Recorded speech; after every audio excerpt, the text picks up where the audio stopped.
ہر شخص جو دل رکھتا ہے اس کو اس واقعے نے ہلا کے رکھ دیا ہے۔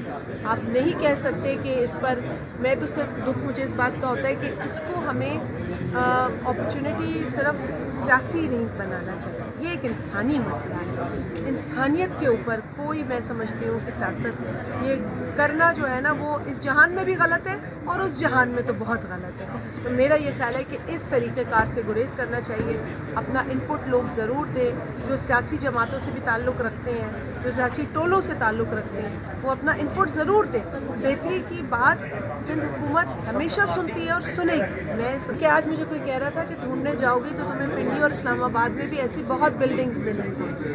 تو اگر یہی ایک آئی اوپنر ہے ہم سب کے لیے بحیثیت ایک اس ملک کے شہری کے، تو میرا خیال ہے انتظامیہ کو یہ موقع ہر بلڈنگ کو جو ہے وہ اس کی چھان بین کرنے کے لیے استعمال کرنے کی ضرورت ہے۔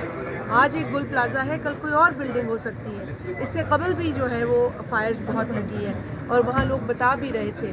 تو دیکھیں جہاں اگر کسی قسم کی کوتاہی ایڈمنسٹریشن کی ہوگی تو وہ آج اعلان ہو گیا ہے کہ اس پر کارروائی جو ہے وہ فوری کی جائے گی، لیکن اس کے ساتھ ساتھ جو ٹیسٹنگ ہے، لیب ٹیسٹنگ ہے، فورینزک ہے، اس کے لیے بھی سندھ حکومت نے کام شروع کر دیا ہے، باقاعدہ ایک انکوائری کی ہے۔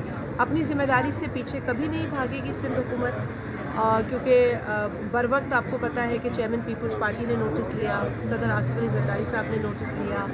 ہر شخص جو دل رکھتا ہے اس کو اس واقعے نے ہلا کے رکھ دیا ہے۔ آپ نہیں کہہ سکتے کہ اس پر میں تو صرف دکھ مجھے اس بات کا ہوتا ہے کہ اس کو ہمیں اپرچونٹی صرف سیاسی نہیں بنانا چاہیے۔ یہ ایک انسانی مسئلہ ہے، انسانیت کے اوپر کوئی میں سمجھتی ہوں کہ سیاست یہ کرنا جو ہے نا وہ اس جہان میں بھی غلط ہے اور اس جہان میں تو بہت غلط ہے۔ تو میرا یہ خیال ہے کہ اس طریقہ کار سے گریز کرنا چاہیے، اپنا انپٹ لوگ ضرور دیں جو سیاسی جماعتوں سے بھی تعلق رکھتے ہیں، جو سیاسی ٹولوں سے تعلق رکھتے ہیں، وہ اپنا انپٹ ضرور دیں۔ بہتری کی بات سندھ حکومت ہمیشہ سنتی ہے اور سنے گی۔ میں